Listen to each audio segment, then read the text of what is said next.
My name is Soraya.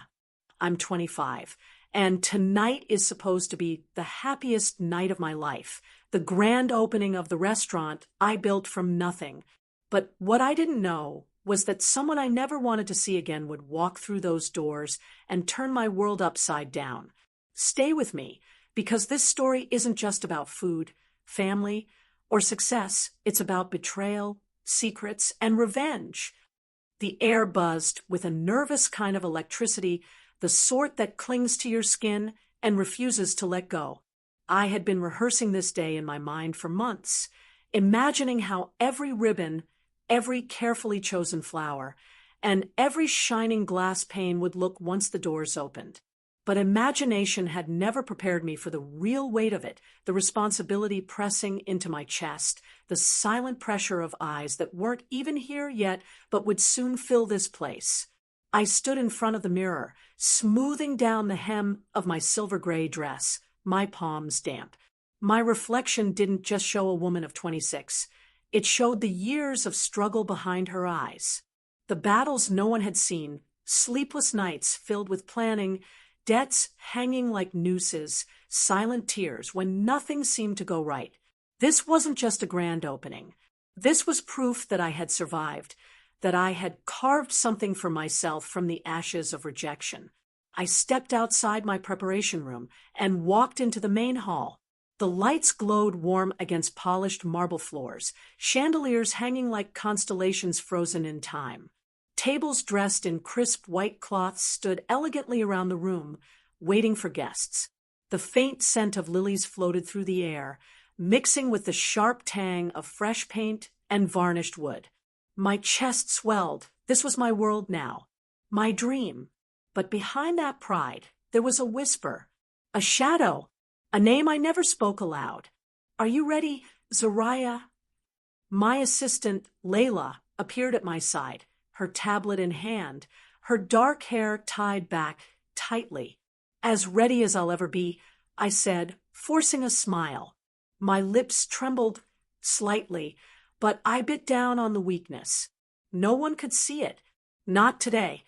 The sound of music drifted into the room, soft piano notes that seemed to beckon the future closer.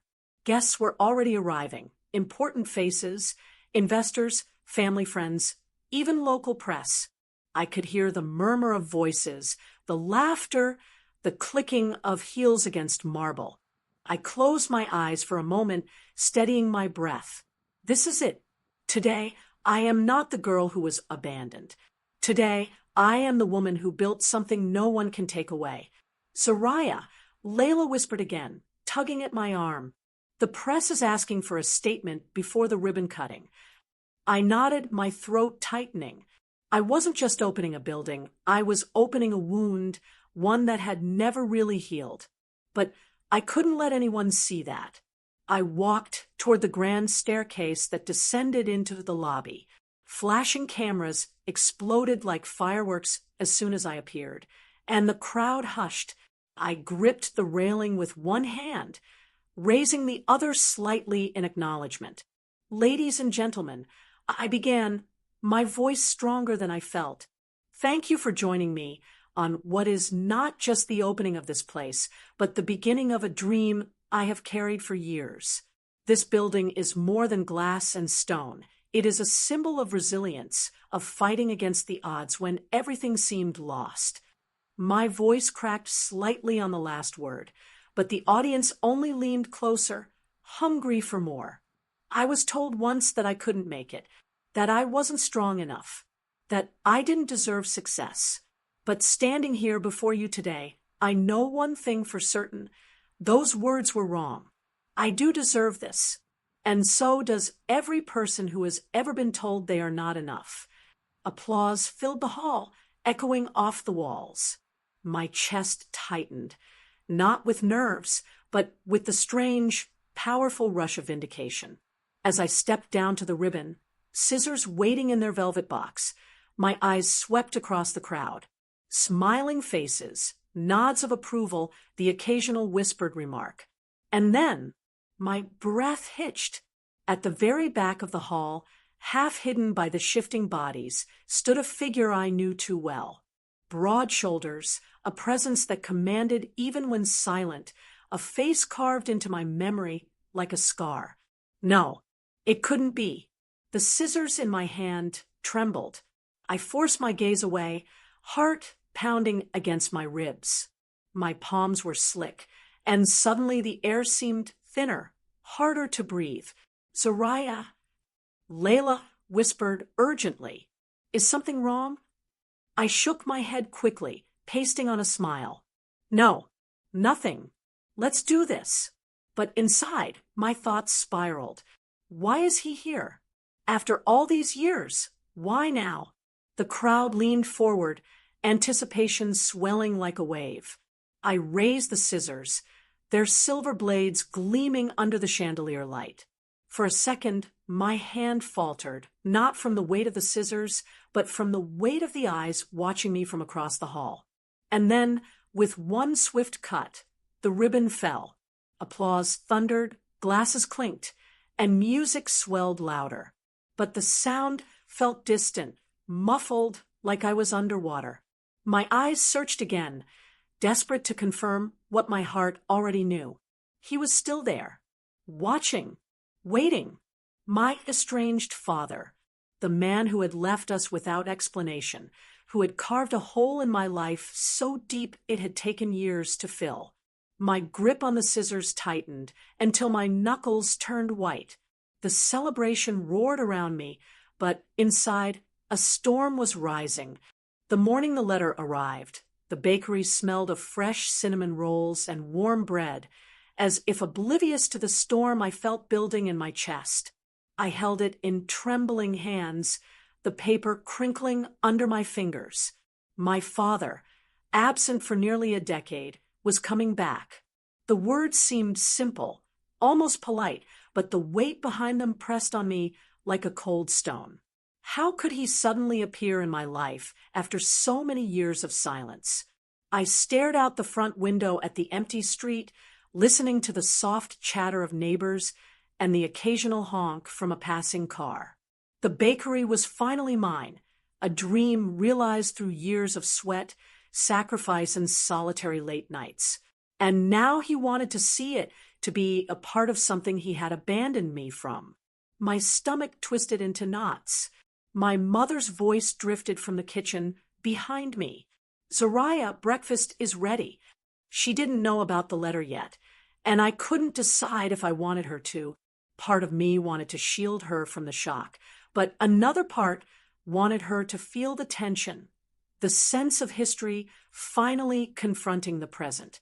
I slipped the letter into my apron pocket, deciding to face it on my own terms. The next few days were a whirlwind.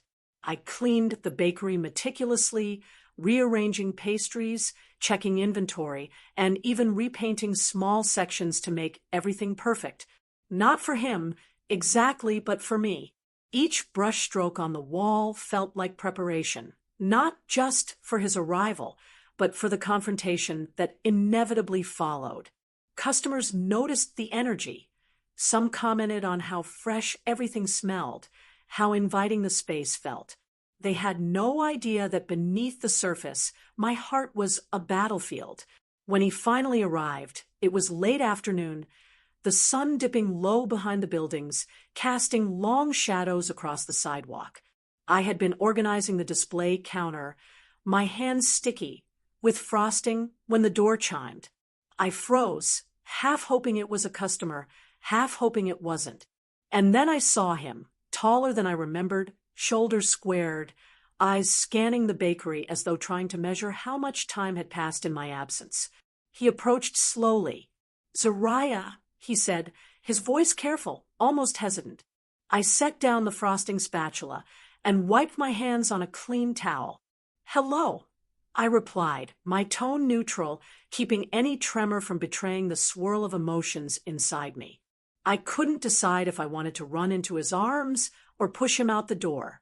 The past 10 years of absence screamed louder than any desire for reconciliation.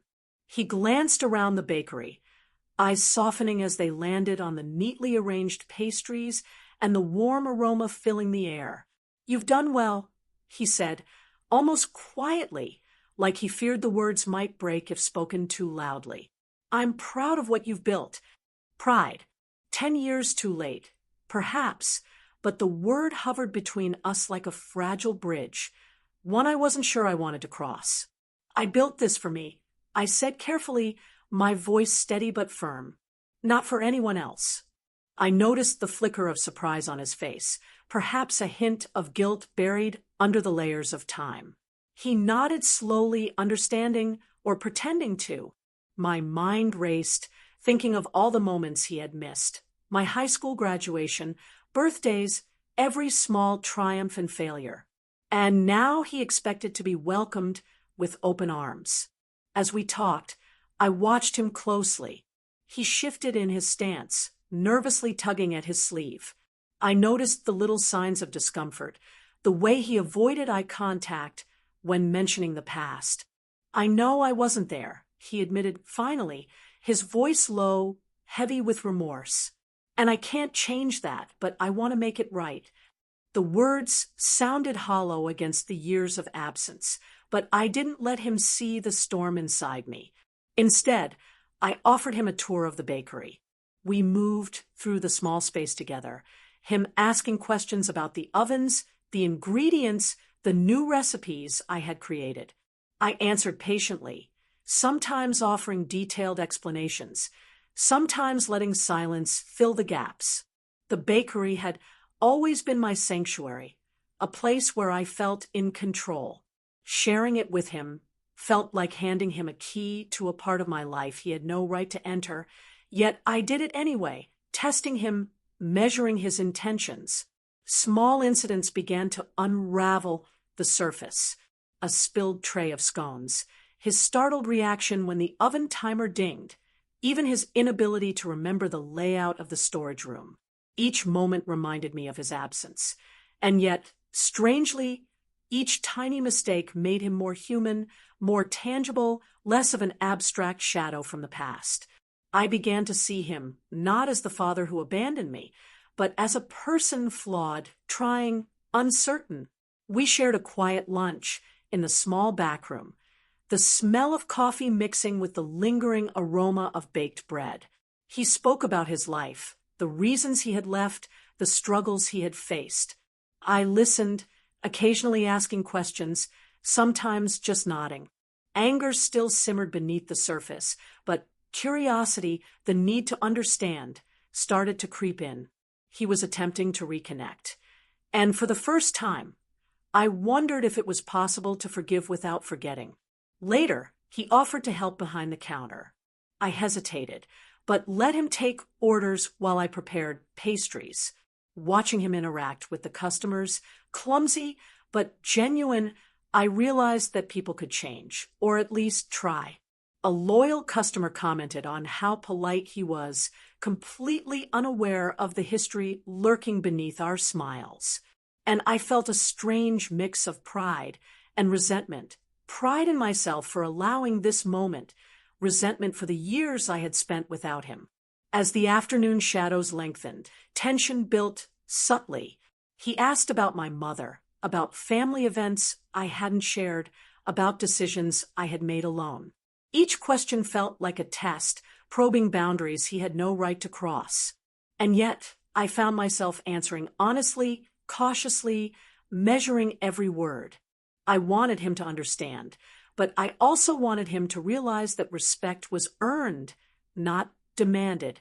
The day ended with a quiet moment near the window, the sun casting amber light across the bakery floor. He thanked me again, his voice softer this time, tinged with a vulnerability I hadn't expected. I didn't reply immediately. Instead, I watched the flour dust sparkle in the sunlight, a small reminder that life moved forward despite everything. And in that stillness, I felt the faint stirrings of something I hadn't allowed myself in years, cautious hope. Before he left, he turned to me, a hesitant smile on his face. I know I can't take back the past, he said, but maybe we can start again. I nodded slowly, not because the pain had vanished, but because I had learned to hold power over my emotions. I could allow him in cautiously on my terms. Forgiveness didn't erase the hurt. It simply meant I chose when and how to release it. As I closed the door behind him, the bakery felt both heavier and lighter at the same time. The past had returned with him, but so had the possibility of something new. I wiped my hands on a towel, taking a deep breath, the scent of cinnamon and fresh bread grounding me. The return of my father hadn't simplified anything. If anything, it had complicated my emotions further. But it had also reminded me that strength wasn't just about endurance. It was about control, understanding, and the courage to let people back into your life carefully.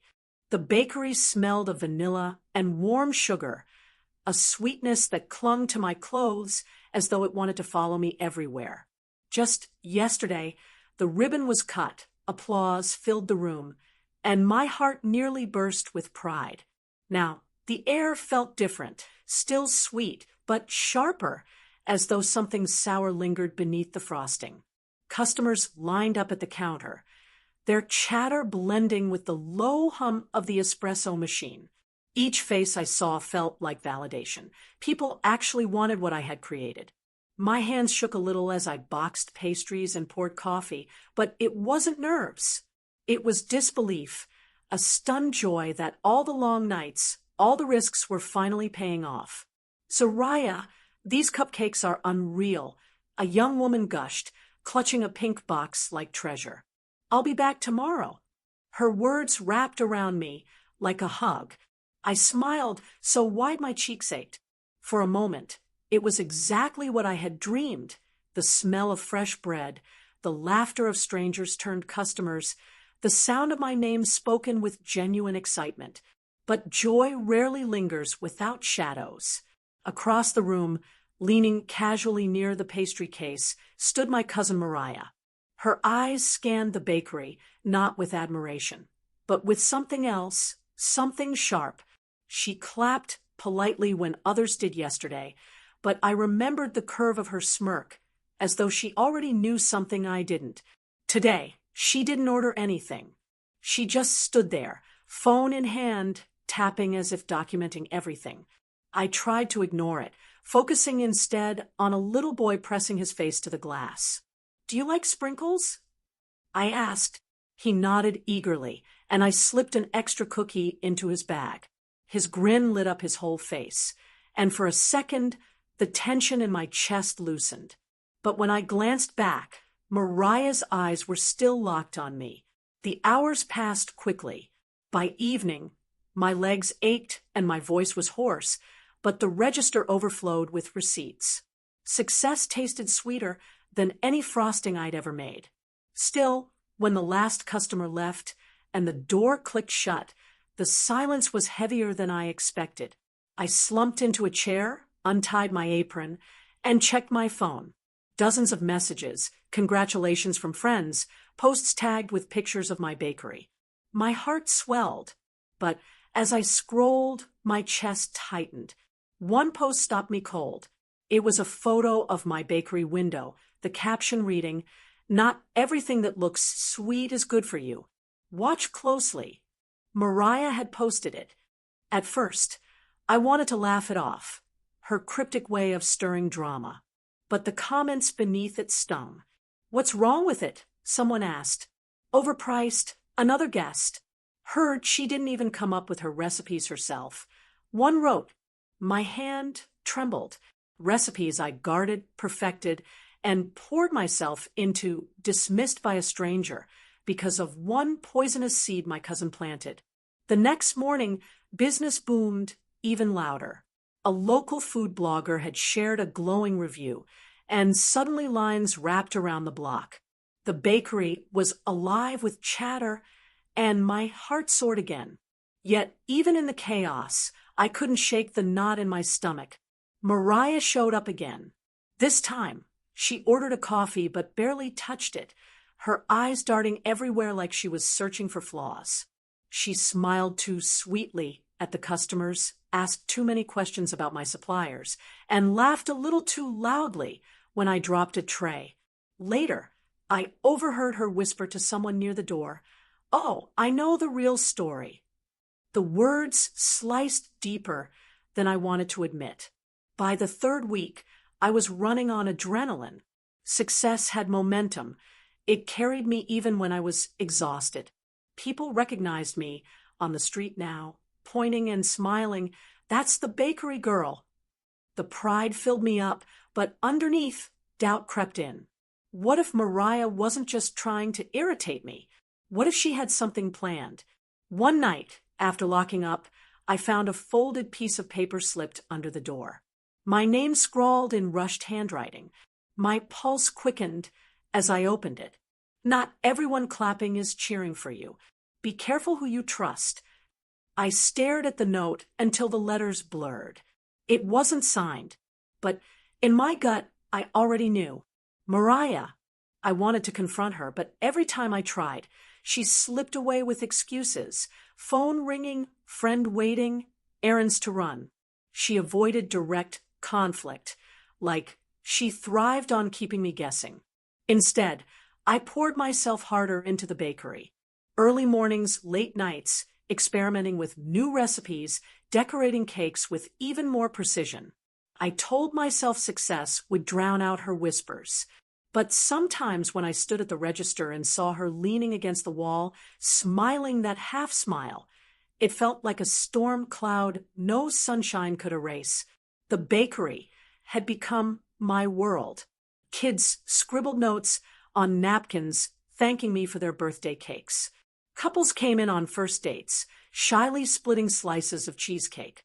Elderly neighbors stopped by just to chat. Each story, each smile, it all mattered to me.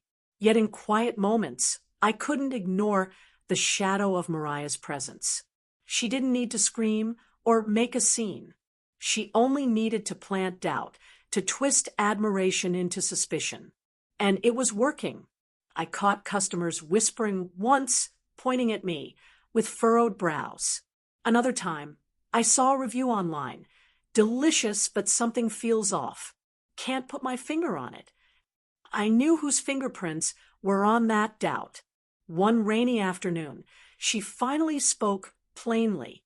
She leaned across the counter, her voice soft enough for only me to hear. Nice little empire you've built, Soraya. Shame it's standing on shaky ground. Her eyes gleamed, daring me to ask what she meant. But I didn't. I just smiled, rang up her coffee, and slid it across the counter. My hands trembled as she walked away, her laugh trailing like an echo I couldn't shake. Sweet success. It was here, it was real, and it was mine. But so were the bitter intentions circling me closer every day. And I knew sooner or later one of us would break. The sound of Mariah's laughter still echoed in my ears long after she left the bakery that evening. I stood behind the counter, gripping the edge of the register so tightly that my knuckles ached. Sweet success was finally mine, but her words, soft, venomous, lingered like poison in the air. That night, I lay awake staring at the ceiling. Every creak of the house felt louder than usual, every thought sharper, refusing to let me rest. Her warning, no, her threat, wasn't just an idle remark. She wanted me rattled, and it was working. By morning, I decided I couldn't live in limbo. I needed answers. The bakery opened with its usual bustle. The hiss of the espresso machine, the warm aroma of cinnamon rolls, the steady rhythm of customers filing in. I pasted on a smile, exchanged cheerful greetings, but inside, tension coiled like a spring. My eyes darted to the door every time it opened, half expecting Mariah to appear with her knowing smirk. Instead, a man I didn't recognize walked in, mid-30s, neatly dressed, carrying a leather portfolio. He scanned the shop with deliberate interest before approaching me at the counter.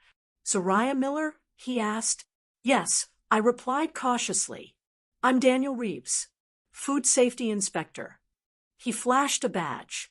"I received an anonymous complaint about your bakery. Routine check, of course." My stomach dropped. Anonymous complaint. I didn't need to guess who filed it. I guided him behind the counter, my heart hammering as he scrutinized every surface, every label, every ingredient list. I knew I had nothing to hide. I'd poured my savings into making sure this place met every regulation, but doubt crept in anyway. What if she'd planted something? Daniel scribbled notes, opened cabinets, even peered inside the refrigerator. His silence stretched like a noose. Finally, he closed his folder. "Everything seems in order," he said. "Clean, organized." Whoever filed the complaint may have been mistaken or had another motive. Relief washed over me so strongly my knees nearly buckled. But the sting of betrayal ran deeper. "Thank you," I managed, forcing steadiness into my voice. As he left, I caught sight of Mariah standing across the street, phone in hand, watching. That was the moment I knew her intentions weren't just bitter. They were calculated. 4 days after, I noticed small disruptions.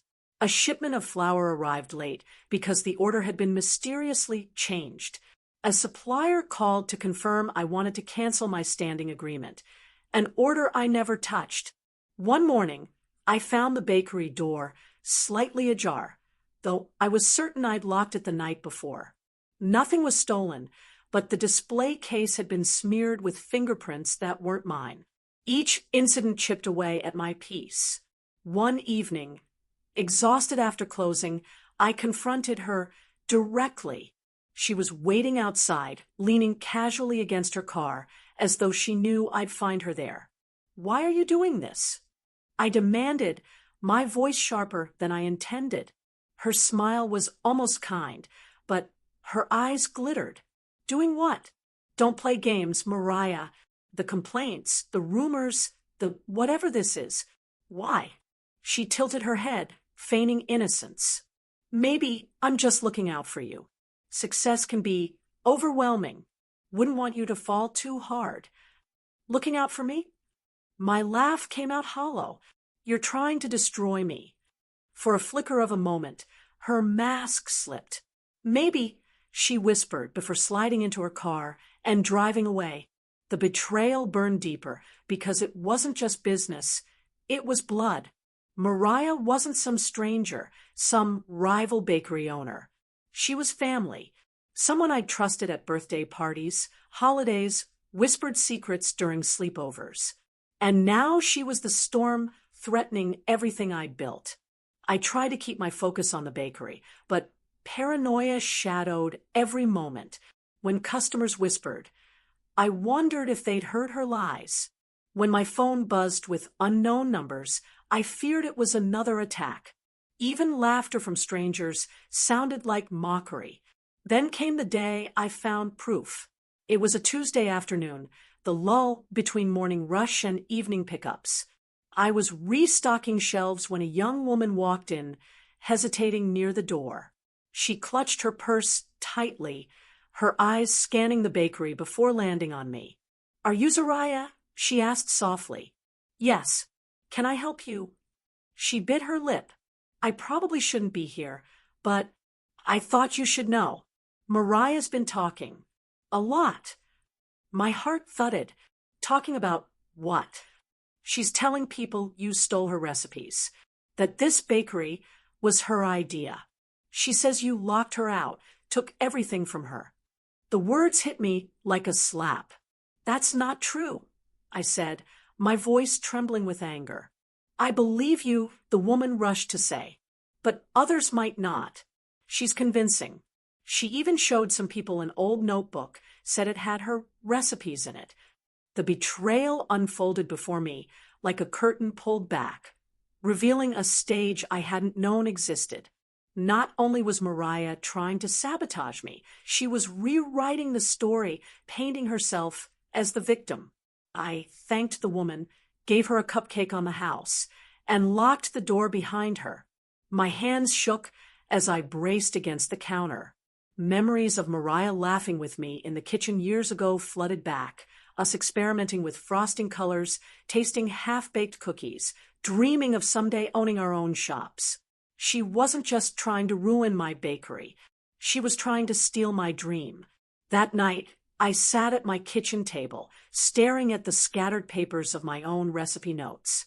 Scribbles, stains, years of trial and error. They were proof of my journey, my sweat, my heart. But what if her lies spread faster than my truth? Sleep eluded me again. When I closed my eyes, I saw her smirk, heard her whisper, "Shame it's standing on shaky ground." She wasn't bluffing. She was building a case. The breaking point came days later. The bakery was packed, customers laughing, the bell chiming endlessly. I was in the middle of boxing a cake when the door opened, and Mariah walked in with two women I didn't recognize. They carried cameras. She raised her voice just enough for the room to hear. "See, this is the bakery I told you about. My recipes, my ideas." She just slapped her name on the sign. The room went quiet. Heat rushed to my cheeks, but I forced my voice steady. "That's not true, Mariah. You know it." She shrugged, smiling at the women. "Funny, isn't it? How family can turn on you." The customers shifted uncomfortably, whispering. I wanted to scream, to throw her out, but I couldn't. Not in front of all these people. Not when every move I made could be twisted against me. So I stood tall, my hands trembling behind the counter. "Enjoy your coffee, Mariah, but don't mistake my silence for weakness." Her smile faltered for the first time. As the women filmed and customers murmured, I realized something. The betrayal wasn't hidden anymore. It was unfolding in plain sight, right here in the bakery I'd built from nothing. And I couldn't let her win, because if she wanted war, she was about to learn this bakery wasn't just flour. And the bakery had grown quiet after the storm that Mariah had stirred. Her words and gestures had lingered in the air, but the customers, thankfully, seemed loyal enough to trust me. Still, I couldn't ignore the gnawing unease inside me. Each glance at the empty counter or the polished glass display reminded me that I needed more than just resilience. I needed strategy. I started small. Notes, receipts, supplier contacts. I collected everything that could prove Mariah's manipulations. I wrote down dates when her lies had affected the delivery of ingredients, every whispered complaint she had spread, and every social media post that twisted my truth. My hands shook more from anticipation than anger as I stacked the papers neatly in a folder, a silent arsenal of evidence I could unleash when the time was right. It wasn't enough to confront her directly. Loud confrontation would only feed her narrative of being the wronged family member. No, my revenge needed patience, observation, precision. The first week of my silent campaign was subtle. I smiled at her when she walked in, but my eyes said I knew more than I was letting on. She noticed it immediately, the slight lifting of my eyebrows, the calm composure in my tone when I served her coffee.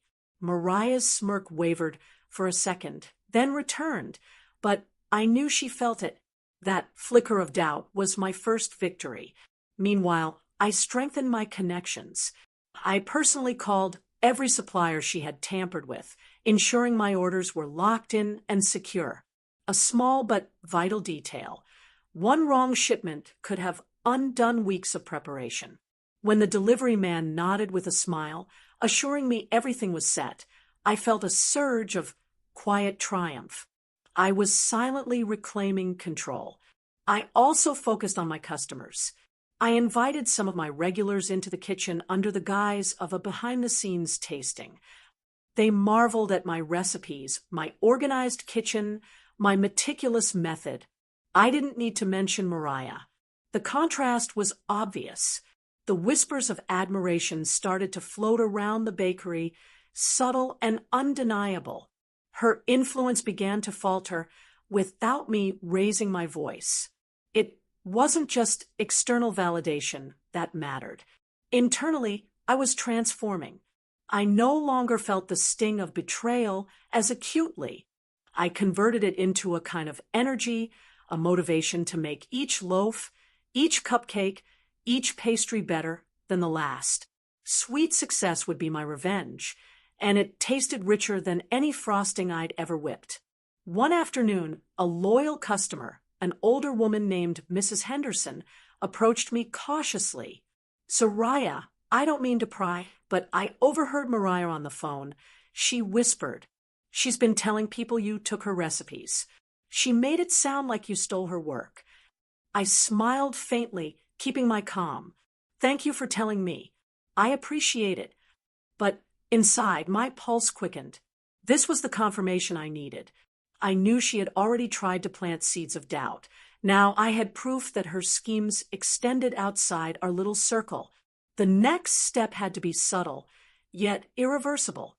I began to document her movements discreetly. Every visit to the bakery, every phone call I overheard through thin walls, every suspicious exchange she had with suppliers, all carefully noted. My notebook became a mosaic of her deceit. With each entry, I felt my confidence grow. I was no longer reacting. I was anticipating. Then came the day I learned she had attempted to bribe a supplier to delay my flour shipment. I had proof, a text message mistakenly sent to me instead of someone else. My heart surged with quiet satisfaction. This wasn't just revenge anymore. It was justice waiting to unfold. I chose the perfect moment. The bakery was bustling, the morning rush tapering off. I announced a special tasting event, inviting regulars, some local food critics, and a few curious newcomers. The room buzzed with anticipation as I prepared trays of my signature pastries, each one representing months of dedication and sleepless nights. Mariah arrived, of course, dressed as casually as always, with her usual smug confidence. She expected to see me frazzled, anxious, maybe even defeated. Instead, I was calm, composed, radiating the quiet authority of someone who had been wronged but refused to crumble. The tasting began. I demonstrated the preparation of one of my most intricate pastries, narrating each step carefully for the audience. People watched, enchanted by the process, unaware of the underlying story of betrayal. Mariah tried to interject once, suggesting I'd made a mistake in measurements, but the crowd's attention was fixed entirely on me. She faltered, her smile thinning. Later, I discreetly invited a couple of longtime suppliers to inspect my recipes and storage. They confirmed everything was above board, giving me subtle nods and comments of admiration. Mariah overheard the entire exchange. I noticed the tension in her shoulders, the flicker of panic in her eyes. Silent revenge is sweetest when your opponent doesn't see it coming. I didn't stop at small victories. I also leveraged the community subtly. A loyal barista friend posted an authentic review on social media, highlighting the originality of my recipes and the integrity of my business. Another customer shared a short video showing me working in the kitchen, hands steady, eyes focused, clearly the creator of my delicious pastries. By the end of the week, Mariah's whispers were drowned in the flood of positive recognition. Still, I didn't gloat. My revenge wasn't loud. It was precise, silent, and growing like a shadow behind every corner she turned. Each incident was carefully orchestrated, yet no one could accuse me of direct confrontation. That was the art of it. Then came the subtle psychological victories. When Mariah attempted to show up with an influencer friend, hoping to undermine me, I greeted them with warmth and professionalism. But I sprinkled in small hints, mentions of events, orders, and achievements that she couldn't explain or control. She looked increasingly uncomfortable, scanning the room as if seeking allies. Each time she met a customer's skeptical gaze or heard praise of my original recipes, her confidence waned further. Every smile I offered, every calm nod, every measured word was a whisper of silent authority.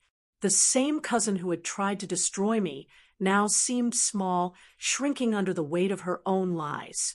Weeks passed, and Mariah's attempts became increasingly desperate yet transparent.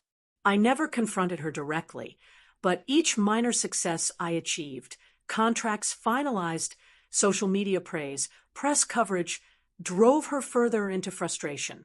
One afternoon, I caught her trying to sneak into the back office when I wasn't looking. Without raising my voice, I calmly explained I was reorganizing supplier notes and asked her to step back. Her smirk faltered again, replaced by a tension she could not hide.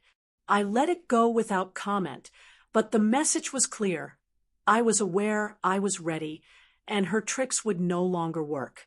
Finally, the culmination of my silent revenge arrived unexpectedly. A local newspaper asked to feature a story about my bakery, focusing on my journey from dreams to reality. I shared every detail honestly, with emphasis on my originality, creativity, and perseverance. The article highlighted my recipes, my hours of dedication, and the love of my community. Mariah's interference went unmentioned, but everyone reading could see the contrast between me, the hardworking, genuine baker, and any attempts of sabotage she had orchestrated. When the article went live, I watched Mariah read it. She said nothing, but her shoulders slumped. She didn't need to argue. The proof was in the public eye, in the community's admiration, and in the undeniable success I had built with my own hands. By the end of the month, the bakery flourished like never before. Customers continued to return, and new faces kept showing up, drawn by the buzz around my unique creations. Mariah still lingered on the edges, but her influence was nullified. She could not undermine what was rooted in hard work, authenticity, and careful strategy. I stood in the kitchen one evening, wiping flour from my hands, a deep sense of peace settling over me. The revenge had not been loud, dramatic, or public in the traditional sense. It was silent, steady, and complete. Every whispered doubt she tried to plant had been replaced with admiration, proof, and undeniable success. And in that moment, I realized the sweetest revenge isn't shouting or fighting back. It's standing tall, letting your work, your life, and your integrity speak louder than any words. Standing in the quiet of my bakery that evening, I finally let myself breathe. The ovens hummed softly, the counters gleamed, and every cupcake, every loaf carried the story of my persistence. Mariah's shadow no longer haunted me. Her lies had faded into whispers I no longer heard. I realized revenge wasn't about proving her wrong. It was about proving myself right, reclaiming my dreams with dignity and patience. In the end, my silence spoke louder than any words ever could, and I was finally free